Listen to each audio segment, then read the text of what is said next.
sure the audio is working. Good? Yeah, we tested that earlier. The We did. people on Zoom. Yep, we're good. Where? All right, we're good. All right. Good evening and welcome to the Monday, April 8th meeting of the Green Bay Plan Commission. We will go ahead and start with a roll call. Chair Lisa Hanson present. Vice Chair Jake Miller is excused. Alder Jim Hutchinson. Present. Commissioner Darius Daniels. President. Commissioner Ken Ravinsky. Present. And Commissioner Michael Paradek. Present. Moving on to approval of the agenda. Approval of the agenda for the Monday, April 8th, 2024 meeting of the Green Bay Plan Commission. Motion to So approve. moved. Second. Motion by Commissioner Ravinsky, second by Commissioner Paradek. All those in favor? Aye. Aye. Any opposed? All right, and then moving on to approval of the minutes. Approval of the minutes for the March 15th, 2024 meeting. Motion to So approve. moved. Second.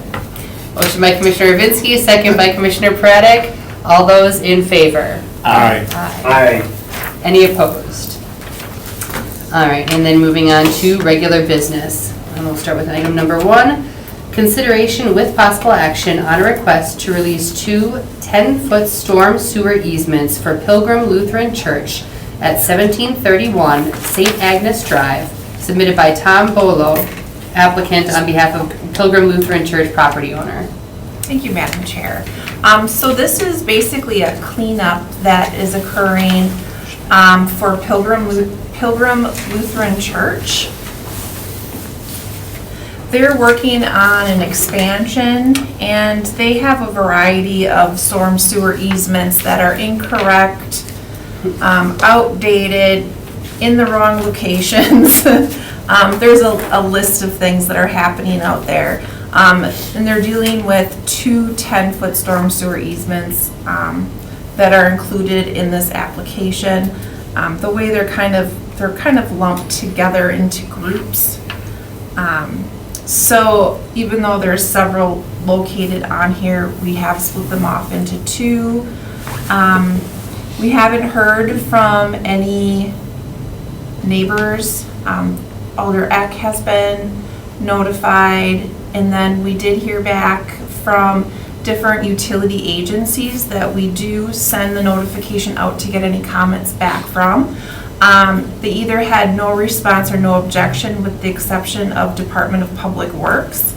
They just want to see that a storm sewer easement over the relocated sewer is granted to the city of Green Bay by the property owner from Chateau Drive to Liberty Street, and that is a condition of approval. And that is basically all that I have. It's just a cleanup effort, and they're gonna rededicate the storm sewer in the correct spot, because right now, buildings are over easements. So, All right, thank Yeah. you. Motion to approve as recommended. Second. Your motion by Commissioner Ravinsky, second by Commissioner Paradek. Any further discussion? All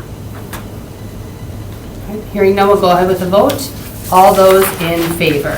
Aye. Aye. Any opposed? All right, and then that will move forward then to City Council for, next week. I can't add 8 plus, what is today, 8, 16? Yep. Is it the 16th? All right, all right. All right, so for April 16th. Moving on to item number 2, which is a public hearing. This public hearing has been properly posted and public notification has been published in the Press Times. The Plan Commission is interested in hearing public comments on the subject agenda items. We invite your comments and ask that after your name has been called, you state your address, whether you represent a group or association, whether you favor, oppose, or are only providing information, and your comments or concerns. We also ask that you confine your testimony to facts related to the proposal at hand and avoid repetitive testimony. City staff will provide a presentation during the public hearing, and questions raised by the public may be asked, but they will not be answered by staff until the upcoming actionable item. You must be recognized by the Plan Commission in order to speak, and please address your comments to the chair. Comments will be limited to 3 minutes. We will go ahead and start the public hearing on item number 2.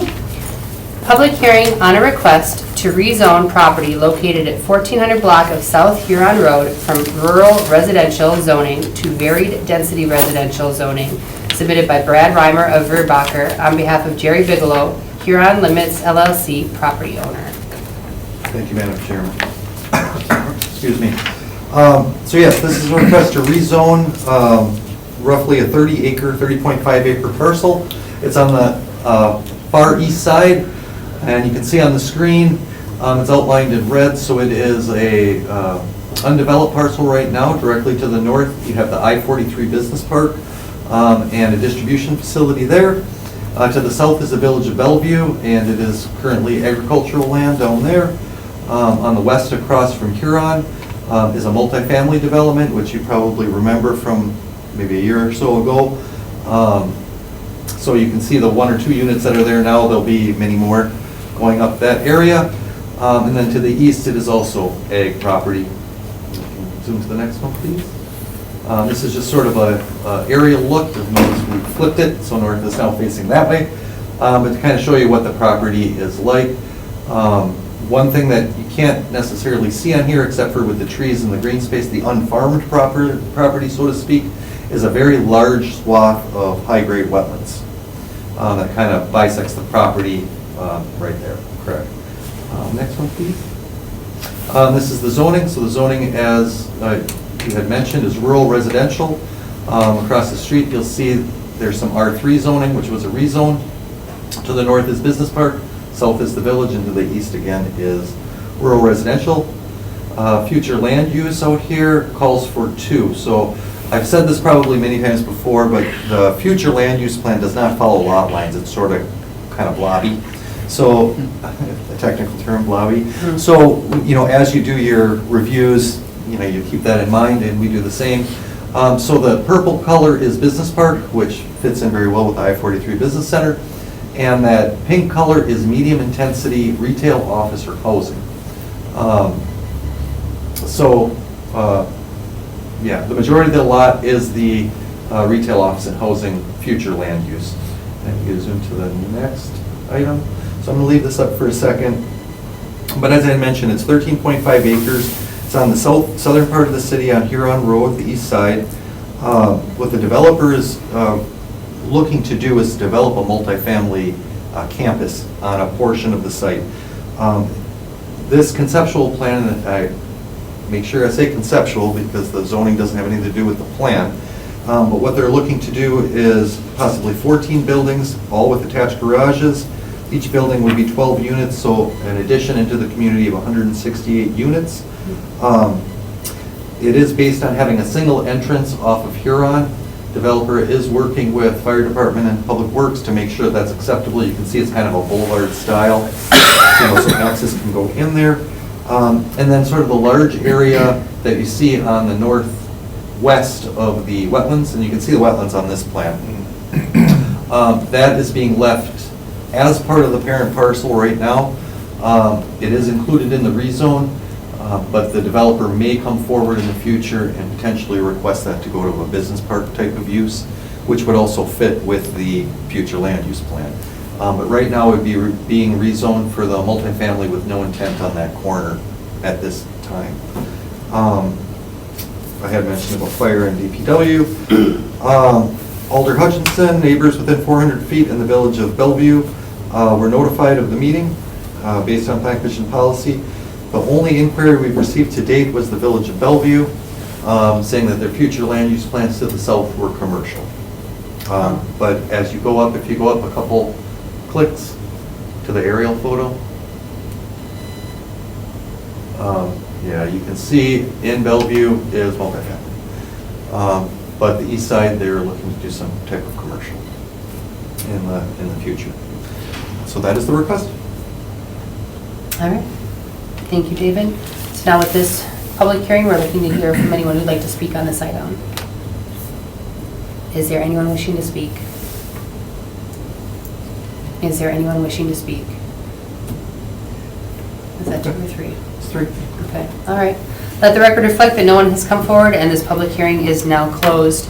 Moving on to the corresponding actionable item, item number 3, consideration with possible action on request to rezone property located at 1400 block of South Huron Road from rural residential zoning to varied density residential zoning, submitted by Brad Reimer of Verbicker on behalf of Jerry Bigelow, Huron Limits LLC, property owner. Thank you, Madam Chairman. And I won't go through the whole request again, but based on the comprehensive plan future land use map, the need and desire for housing within the community and the compatibility with the neighboring land uses, whether in the city or in the village, staff is recommending approval of the request.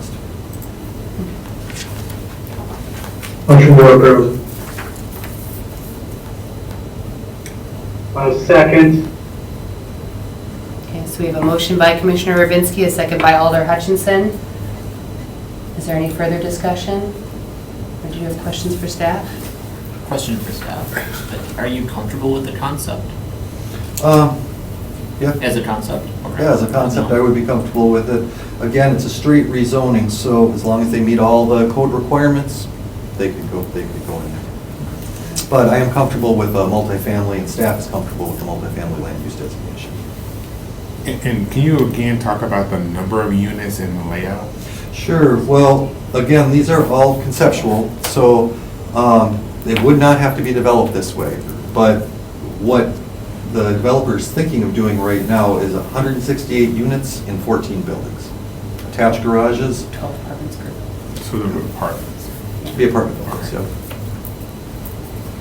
And you can kind of see on their map here, there's a few spaces of green space, a lot of wetlands, which will always be green space. And then detention facilities, which look like they're also situated to be features as well. The northwest section where there's nothing currently, is that wetlands or is that? Nope, that is, the wetlands are, on that map are in gray, and that wetland setback is that purple line. Around, Okay, yeah. oh, so just Right. the, okay. Right, so it does kind of cuts the property in half, and to utilize the back end of the property or the east side of the property, you really have to kind of go around those wetlands. Now, that corner piece that's showing as undeveloped would also be zoned R3, so you could come in and get building permits to do more multifamily, or condos, or, multi-density, mixed density. And if they decided to do something else, they would have to come back to rezone that into a business park would be the most logical. If they decide to do something other than residential. Correct. But again, I have a question. Oh, go ahead, Jim. Oh, sorry. Across the street, there's been apartment development. Are these apartments similar in nature in terms of pavement and size and that type of thing?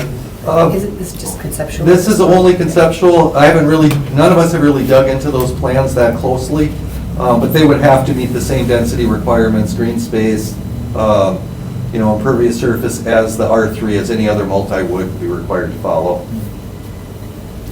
Okay, because it looks similar. I drive down here on all the time, and those apartments that are being proposed, I know they can change, but they appear similar in nature to what's being built on the west side of Huron. So, I mean, it looks like a good blend.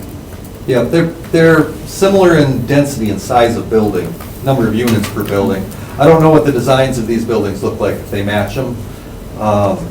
But I've seen this developer's housing product before.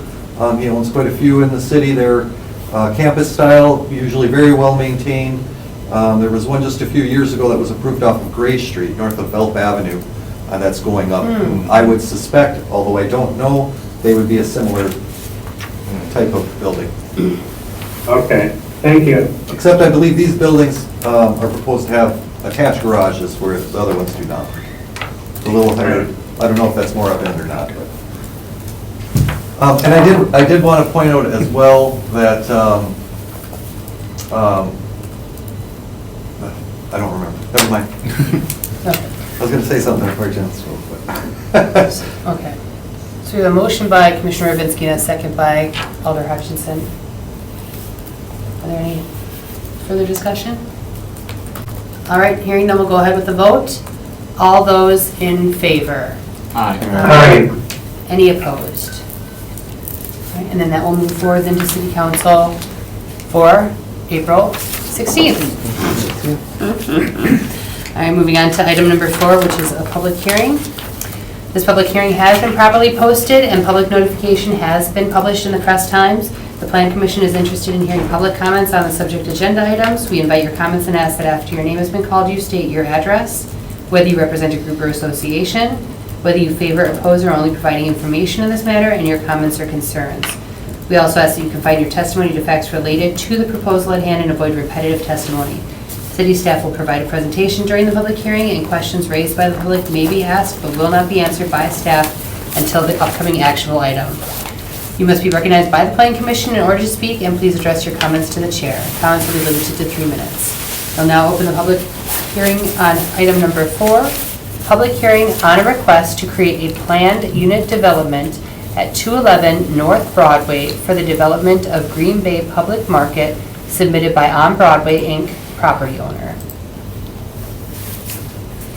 Thank you, Chairperson. So I think everybody's probably familiar with this location.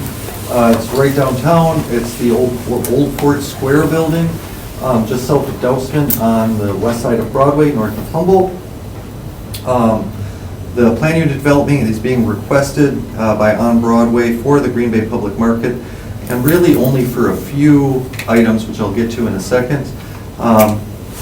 But the public market itself would include restaurants, retail, service uses. If you've ever seen a public market anywhere else, very similar, but not as good as what ours is going to be, if approved. The property is zoned downtown 1. I guess if you can zoom to the next. Oops. So these are just some photos of the area. That is the building itself up top, which is kind of hard to see at that 3D note. Go up one. There you go. And on the bottom is the existing old Fort Square building, circled in red. Thank you, Dina. So the zoning, as I had mentioned, is downtown zoning, D1, which is very typical on the west side of the downtown. Surrounding zoning is D1 on pretty much all sides. And then you kind of flow into office residential, which is a higher density, and then you go down to the singles as you go further out. Thank you, ma'am. The future land use map recommends this area for downtown land uses. Downtown land uses include high-intensity office, retail, housing, entertainment, and also public land uses.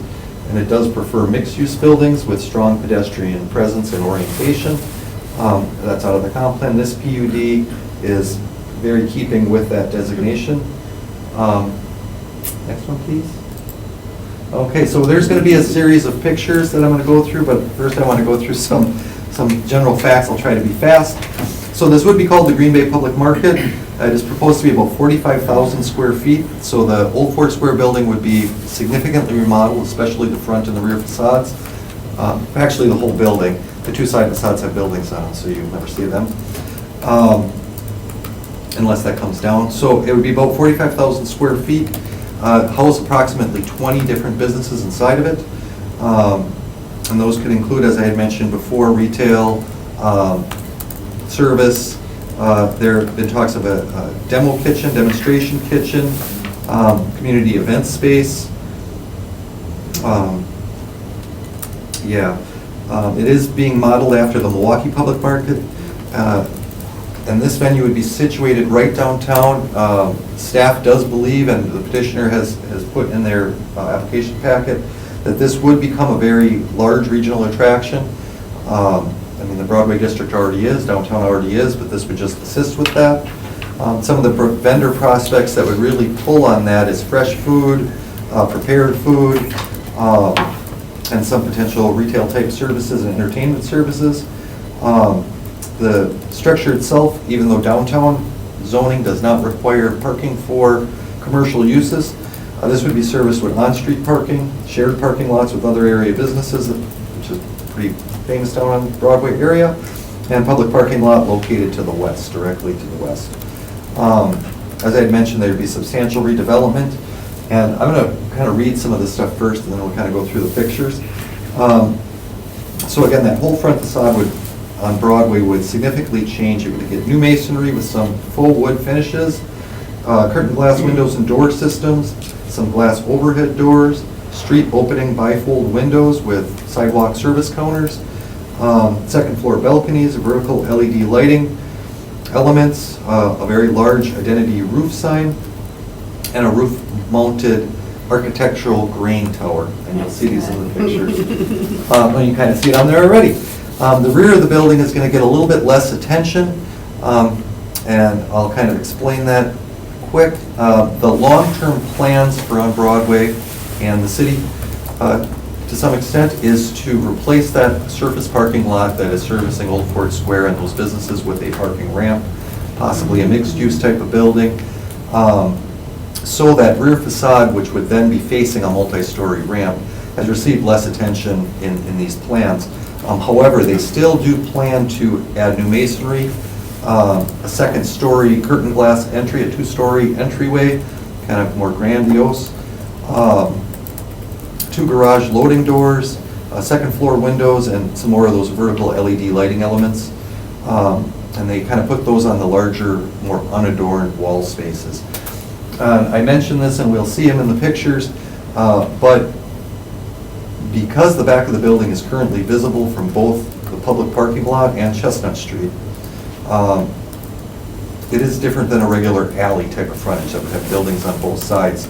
Staff is recommending that a condition be put on the approval that in the event that a multi-story structure, parking structure or other building is not constructed within 5 years of the market's occupancy, that the rear building facade be brought back to the Plan Commission for review and possible amendment at that time. So that's sort of a 5-year time frame after it's occupied. We just don't want to have a blank wall. That is one thing you hear us say over and over, we don't have blank walls. So with the understanding it probably won't be visible, kind of put that sunset on there. And now kind of, let's go through some of these pictures. So pictures are really, really nice. So you can see up in the right-hand side, upper right would be a nighttime view.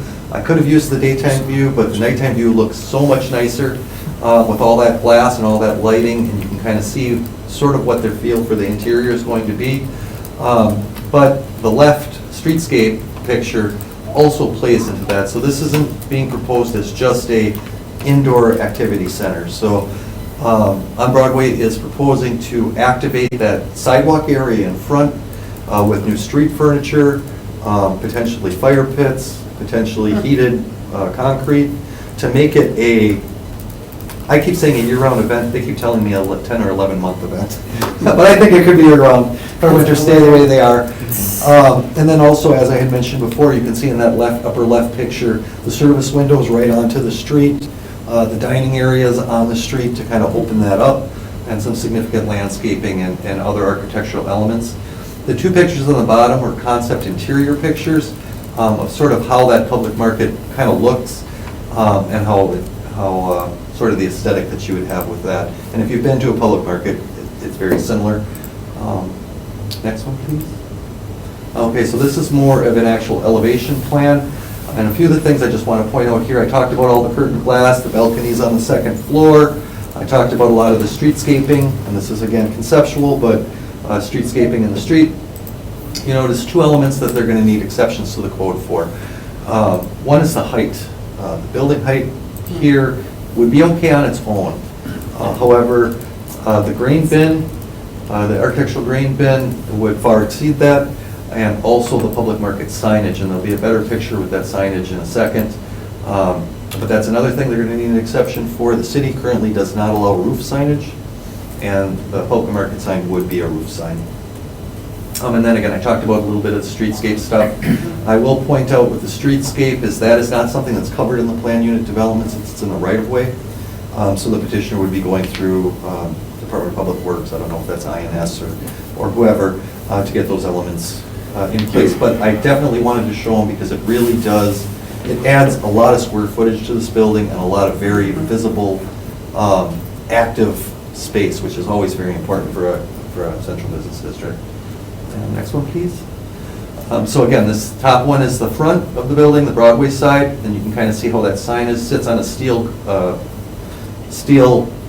structure, but it's individual letters that would be lit. And then you can see the grain bin as well, which probably in the future would have signage on it, which is another thing I will mention. The petitioner will probably be coming back in a month or 2, I'm guessing, with a master sign package. So As you can imagine, 20 vendors in one building, they're all gonna want their signs, and to kind of control that, we do a master sign package. We do it at Lambeau Field, we do it at Easttown, so that is not very uncommon. And then this bottom picture is really, that's that south, or the west side of the building. So you notice large areas of blank walls. They do have some lighting elements kind of breaking those up. And then the first floor with no windows or anything. So again, if that is going to be permanently visible, we want to see that dressed up a little bit.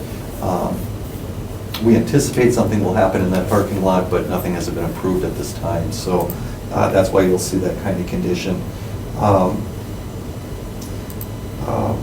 And I did mention they would probably be coming again with that streetscape and with the signage package.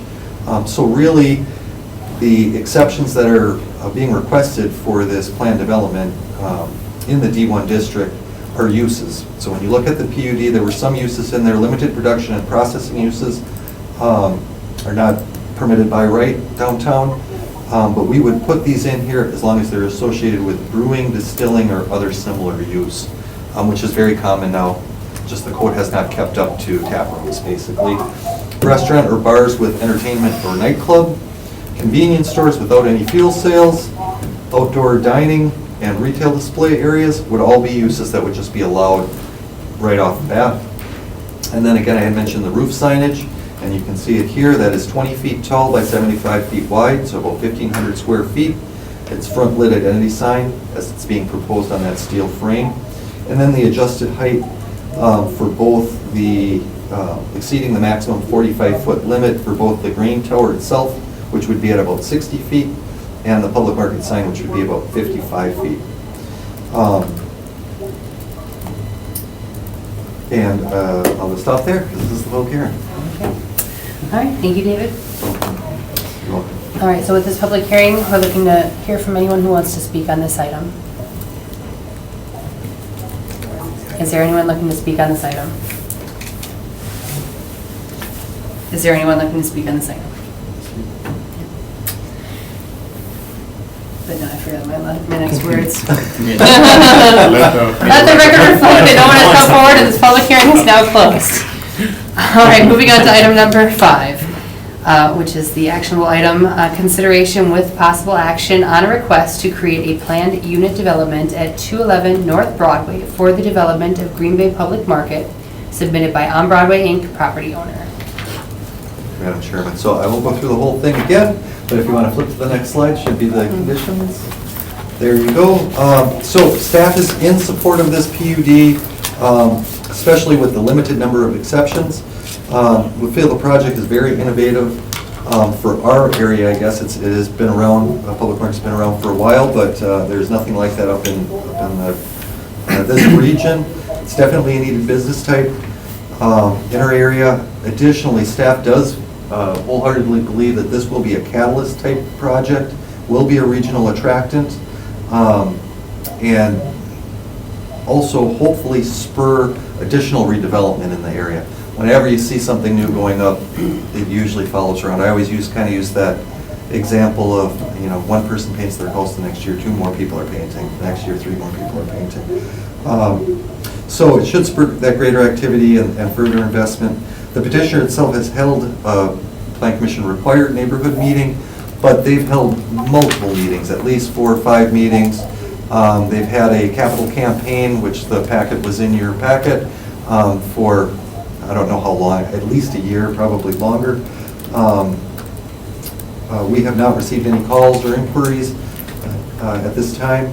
Alderman Johnson, the property owners within 400 feet received a specific letter. So with that, staff is recommending approval with the 2 conditions: adoption of the draft PUD that's in your packet, and that PUD regulations in relation to the rear west facade of the structure be reevaluated for appropriateness in 5 years from the public market's occupancy, should a multi-story structure not be constructed adjacent to the west. Motion to approve as recommended. Second. All right. Well, yeah, between this and the shipyard, I mean, Bookends. Right. Yeah, we always had said that the northern part of Broadway and the rail yard area, which is very near, Right. is the north bookend, Shipyard's south bookend. And this is right in the middle, it's like a little sandwich. It is, it is. And this is a high-activity area for Broadway. So it's great. All right, so we've got a motion by Commissioner Ravinsky and a second by Alder Hutchinson. Chair, if we could just share a few words. Okay, what did we decide about? You would have to open it. For Alders too? Well, I don't know. No, Yeah, you have I'm to here open on this. Broadway today. Yeah. Oh, it's on Broadway, well, he's the Then petitioner, you'd have so. to open up for, I'll make the motion to open the floor in a second, but just putting it out there. I understand, I think, why there's a grain bin, but members of the public who might be watching this might be interested why the grain bin is going on the roof when there isn't a grain bin currently. So I will just say I'll be interested in maybe hearing about that for people who ask questions about the grain bin. So motion to open the floor. Second. All right, so we got a motion by Commissioner, Point of order, do I have to suspend my motion? yeah, that is the only No. one. No, No, this motion supersedes his. This one, yeah, this will. Supersedes it. yeah. We'll just put that on hold for right now. We've got a motion by Commissioner Fraddick, a second by Commissioner Daniels to open the floor. All those in favor? aye. Aye. Aye. Any opposed? All right. So thank you. I'm here today. Brian Johnson is the Executive Director of On Broadway.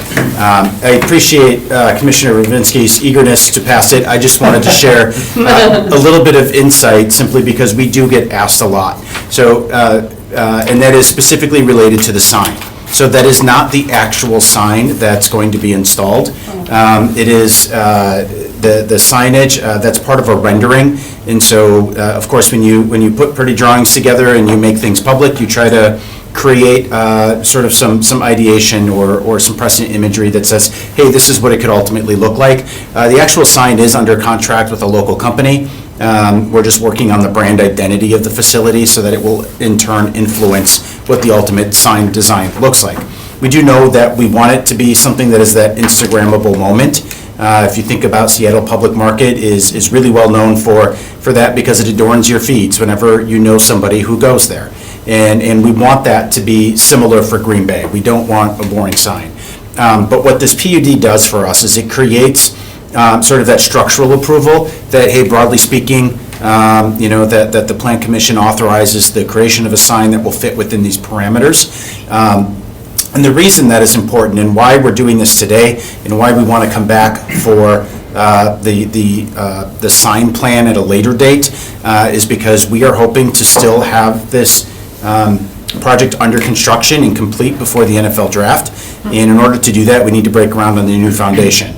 The structural engineering that is involved with the sign and the grain tower impacts the structural calculations and what that new foundation wall needs to look like and what that does. So that's why this PUD is important now from a timing perspective.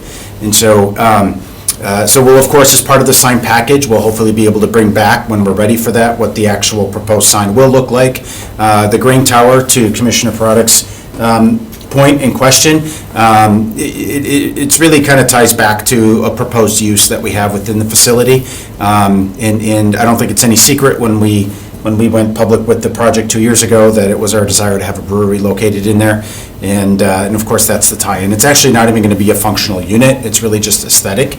But it's part of like how we want our signage package and of course all of the other design aesthetics to complement what you would see in a food-based facility. And obviously a grain tower complements that very nicely and we think contributes to the visual appeal of something that people will hopefully photograph and spread to the world. So I just kind of wanted to share that insight about why we're doing the PUD this way. There have been some questions about the Rush Square signage that we announced a couple weeks ago. That will be a separate PUD that we'll bring before you probably in a couple months. We're just working out some, I don't know, Dave knows all the funny language around that, but we'll get that in front of you in a couple months. And then the last point that I wanted to at least address is related to the amendment that you would like to see to the PUD about coming back in 5 years. We have no problem with that. We think we're already making an enhancement to what's back there right now. That said, we're still very much focused on a plan to construct a ramp with housing, and in fact, we have a meeting coming up with city staff to put together an RFQ for that. So it won't happen at the same time. We never thought that it would, but it'll happen hopefully pretty close to proximity. This is a shocker. Ramps are incredibly expensive to build. And so you just want to make sure that, you've got everything kind of lined up properly so that you can make that financially work. Right, well, it's public, but the sign package, the Resch Square sign package could have came through. The issue is getting a legal description put together. Yeah. And again, it kind of addresses the whole block, whereas the PUD in front of you tonight just addresses this building only. So, and we do have Pat Skalecki with Grafe, who is our engineer on this project. I don't know, Pat, if you had anything else that you wanted to add? Yeah, I think the main thing I just wanted to add was, Brian alluded to it, you saw it on the rendering that David showed, is that connection to the street that we're trying to accomplish in the front. Obviously, working with Public Works and talking with them this week, actually, and then moving on to that site plan package submittal. But that's really important to this project. You'll see, that probably in other publications, the news will pick it up, those kind of things. But, that connection to that outdoor space really complements the indoor space. It's really important. We're trying to flesh out some of the challenges that we have in the streetscape. We understand that there's obviously requirements we need to meet in there, and we're working with Public Works to get to that point where we can meet both needs and both goals. But you'll be hearing more and seeing more about that in the future with the site plan package that comes through here in a couple weeks. So. Yeah, Go ahead. I just had, I know it's not a phase one of part of it, but I can tell you drastically parking is already an issue, especially even during farmers market.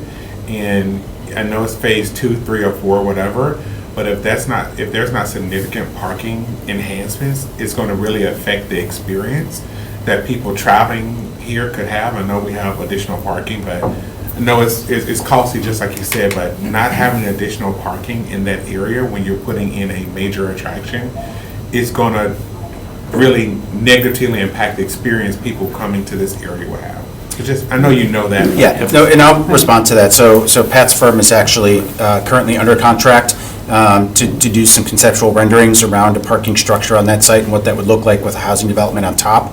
The current concept has 286 stalls, which triples the parking capacity that you currently have behind the building, more than triples, I think. Yep. So it's definitely very much a part of our overall plan. It's just the financing and funding and the timing of when some of those things hit that's really at play here. But even the city recently did a parking study for all of downtown, and in that parking study, it did call for the installation of a parking structure somewhere in the Broadway district. There were a few proposed spots, obviously this being one of them. So it's what's nice is that we're in alignment with the study that came back, and then it's just the path forward for how you fund something like that.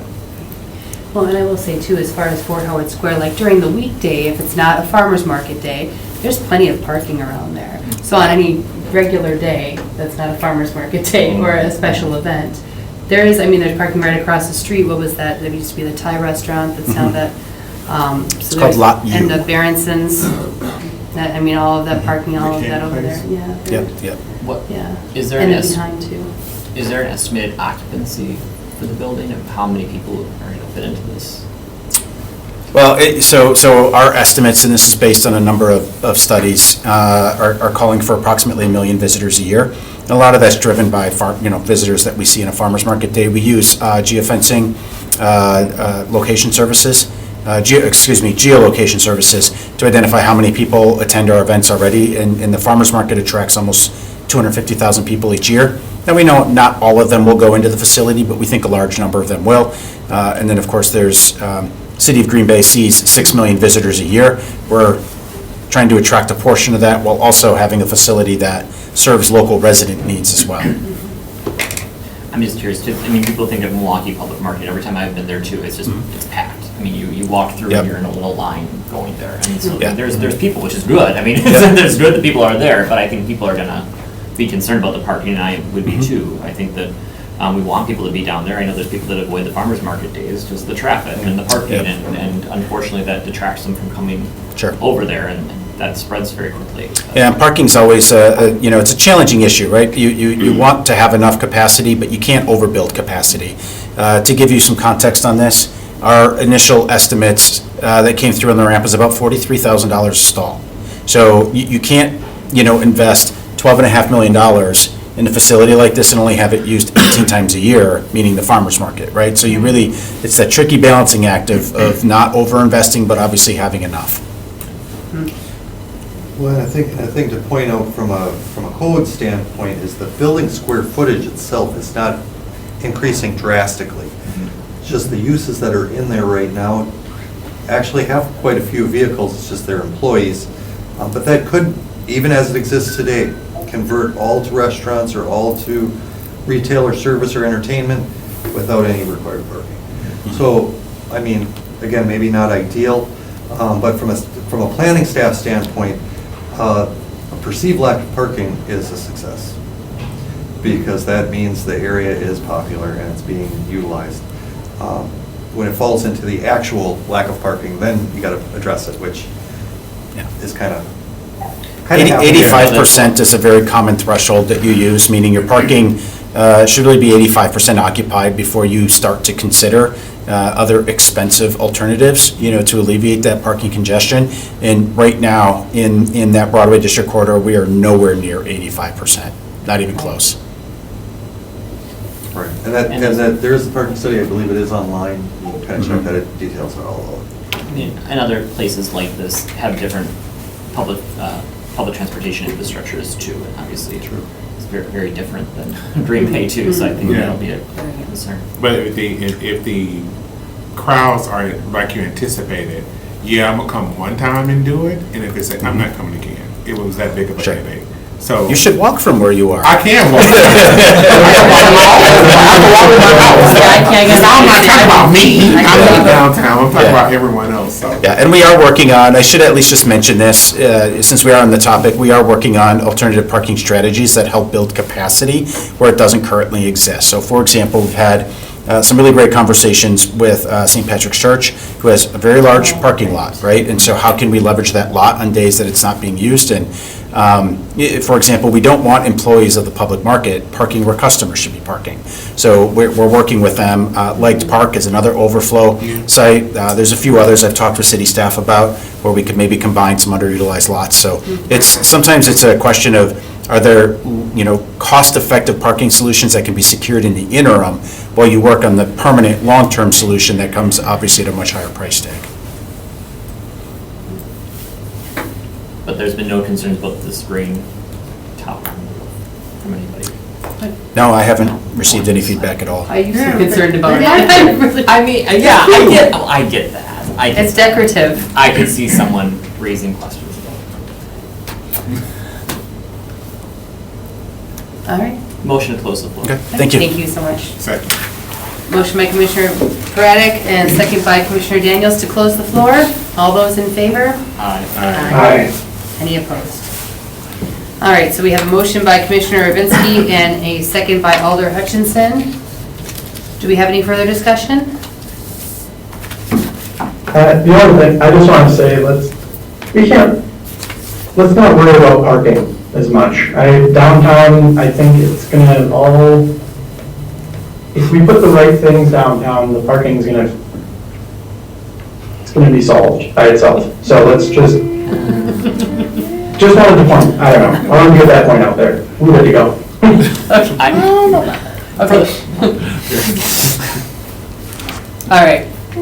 All right, Parking here. debate is not on the Right, agenda. that's to be said. All right. All right, hearing no further discussion on the agenda item, we'll go ahead with the vote. All those in favor? Aye.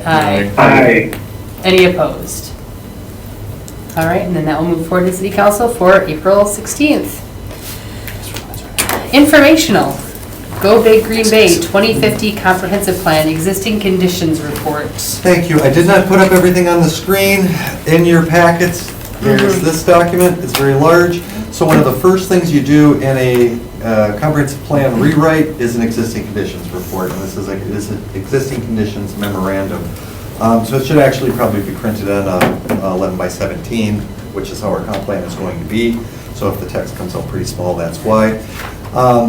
But the existing condition memorandum or report kind of delves into, really the demographic profile, what we have done with current and past plans, talks a little bit about how we've grown and how our land uses have developed, about our current zoning regulations, transportation, and community facilities. Then it usually gives you a little teeny heads up on some community engagement stuff that's happened prior to this plan, because they do talk to stakeholders, they talk to the elected officials, the advisory committee, and kind of get feedback for that. They did compare us to the county itself, and I think the Appleton metro area. And it's basically just, this is where we are right now. Again, the first step solid step in the comp plan rewrite. April 24th will be a community visioning workshop, so to speak. We're going to be at Titletown Brewery, Titletown Brewing, I should say. One of the only places that had enough capacity. We're hoping we get a lot of people coming in there. And that'll be almost a charrette style. So they'll do almost a SWOT analysis, which is what are your strengths, weaknesses. They'll have maps out on the tables, transportation networks and all of that kind of thing. And the consultants, which is Jose Levine, will kind of lead that. But really kind of have to have this existing conditions report prior to all of that. This has been shared with the advisory committee already.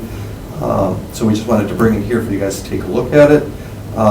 Read through it. You can read through it, anytime.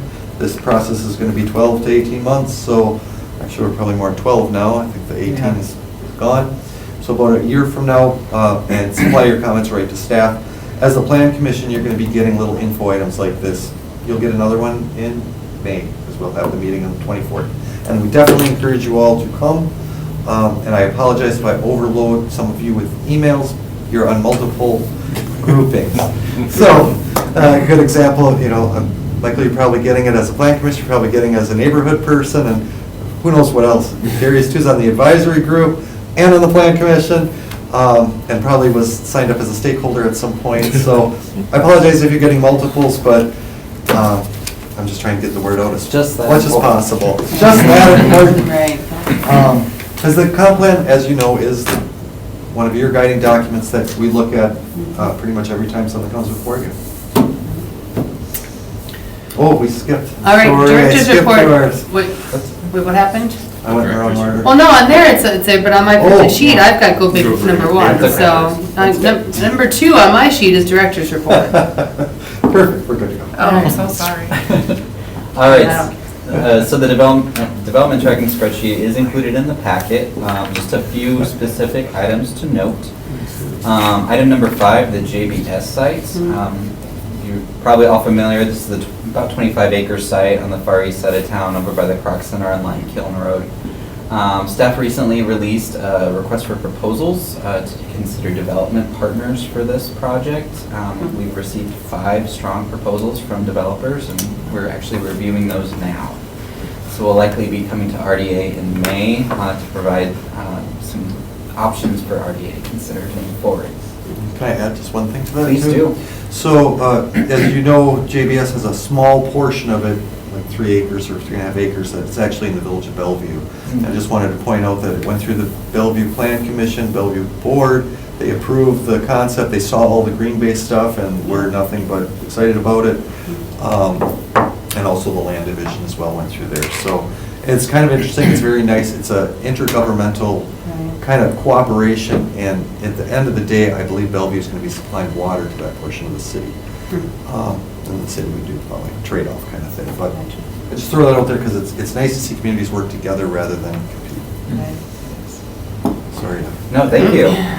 Another item, number 6 on the spreadsheet, is the new land project. This is the former Boston store parking lot, as many locals know it as, or the Adams Street surface lot on Cherry Street. So RDA is actually meeting tomorrow. We'll be considering a planning option extension for this project. We're just going to give it another month. We are cooking on the development agreement with new land, getting pretty close, but just need another month to wrap this up. They'll be attending the meeting and providing new images, conceptual renderings for the public to view. There'll be a neighborhood meeting probably next week is what they're looking at. They're still finalizing the space, the date, and the time. That's an exciting project we've been working on for a while now, so it'll be nice to see that before RDA tomorrow. Go ahead. So RDA is the landowner, right? So they have to approve what's going on in the land. After that, I believe you'll be getting a planned development for the Yes. same project. The main reason being that they have first floor street side residential, which the downtown district doesn't allow. which is on our list to update in the code. But, so we'll be doing a PUD for that. I don't know if they need anything else yet at this time, but just the PUD. Downtown is pretty liberal with how zoning regulations, so it's unlikely, but sort of just like the Broadway market, there's like 3 items that they needed those exceptions. Okay. And then last one, item number 21, this is the Southwest Wood project that came through here about a month or 2 or both ago. 3 months, 2 months, 1 month. Very many months. Yeah, RDA and council did take that up last month for the development agreements and approved that item, so that one is moving forward, was plat went through last week, so. Plat was approved, the council accepted the right-of-way dedication, and the plan development was approved as well, so that's all on track to be going forward. I think the last thing we have to do is create the new TIF district. Correct. As we are pretty much Which done with it. makes it sound like it's easy. Not so easy, but. Do you have any questions? Thank you very much. Date of the next meeting is April 29th, 2024. Motion to adjourn. Motion adjourned. Motion by Commissioner Praddick, second by Commissioner Vinsky to adjourn. All those in favor? Aye. Aye. Any opposed? All right, good night. Bye, thanks for joining. Thank you, guys, we appreciate it, hope you like the clips. It was eclipsing. Uh-oh, It was amazing. it was. Yeah, I saw a little bit of it from the parking lot with